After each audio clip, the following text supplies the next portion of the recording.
وفاقی حکومت کے اس اعلان کے بعد کہ ISI چیف تعینات کرنا وزیر اعظم کا آئینی اختیار ہے، سوشل میڈیا پر یہ بحث شروع ہو گئی ہے کہ کیا عمران خان لیفٹیننٹ جنرل ندیم احمد انجم کے حق میں فوجی قیادت کا فیصلہ برقرار رکھیں گے یا کسی اور کو اس اہم ترین خفیہ ادارے کا نیا سربراہ مقرر کر دیں گے۔ وزیر اطلاعات فواد چودھری نے اعلان کیا ہے کہ ISI چیف کی تعیناتی قانونی طریقہ کار کے مطابق ہوگی، جس کے تحت آرمی چیف اس عہدے کے لیے وزیر اعظم کو 3 نام تجویز کریں گے۔ اس کا مطلب یہ ہوا کہ وزیر اعظم فوجی قیادت کی جانب سے اعلان کردہ ISI سربراہ کی جگہ لیفٹیننٹ جنرل آصف غفور یا کسی اور کو بھی تعینات کر سکتے ہیں۔ لہٰذا سوشل میڈیا پر اس بحث میں تیزی آ گئی ہے کہ ISI کا نیا سربراہ کون ہوگا اور کیا جنرل فیض حمید کے دور میں توسیع کی جائے گی یا فوج کے امیدوار ندیم احمد انجم کی تقرری عمل میں آئے گی۔ نئے DG ISI کی تقرری کے لیے جو قانونی طریقہ ہے وہ اختیار کیا جائے گا، اس کے اوپر بھی دونوں کا اتفاق رائے ہے۔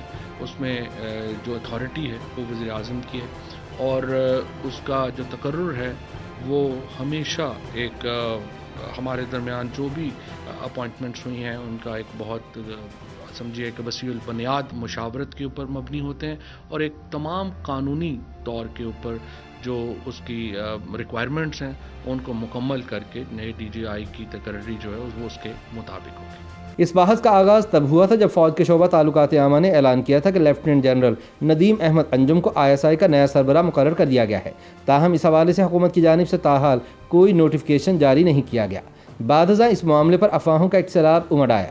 شروع میں تو حکومت اور اسٹیبلشمنٹ کی جانب سے ان افواہوں کی تردید کی جاتی رہی، لیکن پھر 12 اکتوبر کو وزیر اعظم عمران خان اور وفاقی وزیر اطلاعات فواد چودھری نے ان اختلافات کو بالواسطہ تسلیم کر لیا۔ اسلام آباد کے سیاسی حلقے کہتے ہیں کہ وزیر اعظم عمران خان جنرل فیض حمید کے ساتھ کام کرنے میں زیادہ آسانی محسوس کرتے ہیں اور وہ چاہتے ہیں کہ وہ ابھی اس عہدے پر کام جاری رکھیں۔ اس بارے حکومت کا اب یہ موقف سامنے آیا ہے کہ DG ISI پر وزیر اعظم اور آرمی چیف دونوں کا اتفاق رائے ہے، لیکن ان کی تعیناتی کا اختیار وزیر اعظم کا ہے۔ اس حوالے سے فواد چودھری نے کہا کہ وزیر اعظم آفس کبھی بھی ایسا قدم نہیں اٹھائے گا کہ فوج کا وقار کم ہو اور سپہ سالار کوئی ایسا قدم نہیں اٹھائیں گے کہ سول سیٹ اپ کی عزت میں کمی آئے۔ کہ کبھی بھی پرائم منسٹر آفس کچھ ایسا ہرگز قدم نہیں اٹھائے گا جس سے پاکستان کی فوج یا پاکستان کے جو سپہ سالار ہیں ان کی عزت میں کمی ہو۔ اور میں یہاں یہ بھی بتا دوں کہ پاکستان کی فوج اور پاکستان کے سپہ سالار کوئی ایسا قدم نہیں اٹھائیں گے جس سے پاکستان کے وزیر اعظم یا پاکستان کے سول سیٹ اپ کی عزت میں کمی ہو۔ لیکن سوال یہ ہے کہ اب ISI کے سربراہ کون ہوں گے، لیفٹیننٹ جنرل فیض حمید یا لیفٹیننٹ جنرل ندیم احمد انجم؟ اس سوال کے جواب میں فواد چودھری نے دونوں میں سے کسی کا بھی نام لیے بغیر کہا ہے کہ DG ISI کا تقرر ہمیشہ مشاورت اور قانونی تقاضے مکمل کرنے کے بعد کیا جائے گا۔ ان کے مطابق وزیر اعظم عمران خان اور army chief general Qamar Javed Bajwa کے درمیان ایک طویل نشست ہوئی جس میں یہ معاملہ بھی بحث کا موضوع تھا۔ ادھر سوشل میڈیا سے لے کر TV ٹاک شوز تک نظر دوڑائی جائے تو بظاہر ایسا لگتا ہے کہ فواد چودھری کی پریس کانفرنس کے بعد بھی ابہام باقی ہے۔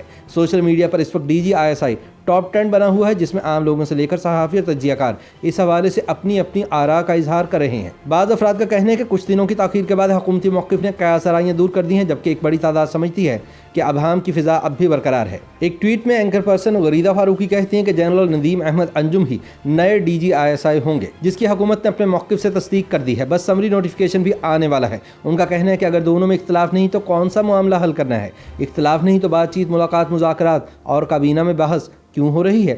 سمری پر سائن کیوں نہیں کیے جا رہے؟ اس معاملے پر senior TV anchor Kamran Khan نے کہا کہ افغانستان کی وجہ سے عالمی نگاہیں پاکستان پر مرکوز ہیں۔ پاکستان چند گھنٹوں کے لیے قومی سلامتی کی فیصلہ سازی میں عدم استحکام کا متحمل نہیں ہو سکتا۔ ضروری ہے کہ وزیر اعظم Imran Khan, army chief general Qamar Javed Bajwa DG ISI تعیناتی پر متحد ہوں۔ یہ ادارہ دونوں شخصیات کی مشترکہ پسند کے سربراہ کے بغیر نہیں چل سکتا۔ انہوں نے مزید کہا کہ ISI سربراہ کی تعیناتی کا اختیار وزیر اعظم کا ہے، مگر عہدے پر فائز لیفٹیننٹ جنرل کا انتخاب آرمی چیف کے مشورے کے بغیر نہیں ہو سکتا۔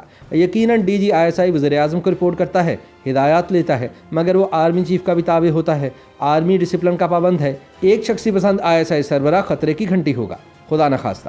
ایک خاتون صارف نائلہ عنایت نے فواد چودھری کے بیان پر تبصرہ کرتے ہوئے کہا کہ سول ملٹری قیادت شاید ایک پیج پر ہیں مگر مختلف کتابوں کے۔ معروف خاتون صحافی ریما عمر نے پوچھا کہ کیا اس کا مطلب یہ ہوا کہ 6 اکتوبر کو ہونے والے ISPR کے نوٹیفیکیشن کو ریجیکٹ یعنی مسترد کر دیا گیا ہے؟ صحافی کامران یوسف اس معاملے پر کہتے ہیں کہ اکتوبر سن 1998 میں تب کے وزیر اعظم نواز شریف نے lieutenant general Zia Uddin but کو آرمی چیف جنرل مشرف سے مشاورت کے بغیر DG ISI تعینات کیا تھا۔ اس سے اعلیٰ عسکری قیادت ناراض ہوئی تھی، خیال رہے کہ اس بار معاملہ الٹ ہے۔ وہ ریما عمر کے سوال کے جواب میں کہتے ہیں کہ وزیر اطلاعات فواد چودھری کے بیان کا مطلب یہ ہے کہ ڈی جی ISI کی تقرری وزیر اعظم کو بائی پاس کر کے کی گئی، جس کی وجہ سے تنازع شروع ہوا۔ دوسرے لفظوں میں وزیر اعظم نے ISPR کی 6 اکتوبر کی پریس ریلیز مسترد کر دی ہے، مگر سوشل میڈیا صارف ملیحہ اس بات سے اتفاق نہیں کرتی۔ وہ کہتی ہیں کہ 3 سال عمران خان کو فوج کا سلیکٹڈ اور کٹ پتلی کا تانا دینے والے آج یہ افواہ اڑا کر بھنگڑے ڈال رہے ہیں کہ فوج اور عمران خان متحد نہیں۔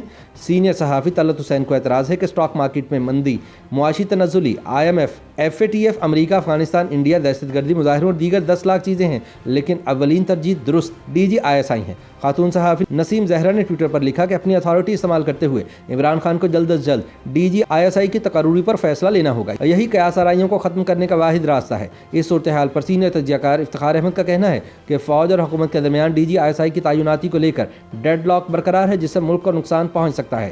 انہوں نے کہا کہ army chief general Qamar Javed Bajwa نے ڈی جی ISI جنرل فیض حمید کو تبدیل کرنے کا فیصلہ وزیر اعظم عمران خان کو اعتماد میں لیے بغیر نہیں کیا ہوگا۔ وہ کہتے ہیں کہ اگر وزیر اعظم سویلین بالادستی کے لیے جنرل فیض حمید کے تبادلے کو تسلیم نہیں کرتے تو پھر ایسا محسوس ہوتا ہے کہ انہوں نے حزب مخالف کی جماعت پاکستان مسلم لیگ نون کے بیانیے ووٹ کو عزت دو کو اپنا لیا ہے۔ YouTube پر گوگلی نیوز دیکھنے کے لیے youtube.com کی سرچ بار میں گوگلی نیوز TV ٹائپ کریں۔ گوگلی نیوز کے پیج پر سرخ رنگ کے سبسکرپشن والے بٹن پر کلک کرنا نہ بھولیے۔ YouTube پیج پر اپلوڈ ہونے والی ویڈیوز سے باخبر رہنے کے لیے بیل آئیکن پر کلک کیجیے۔ آپ کو ہر نئی ویڈیو کے بارے میں نوٹیفیکیشن موصول ہو جائے گا۔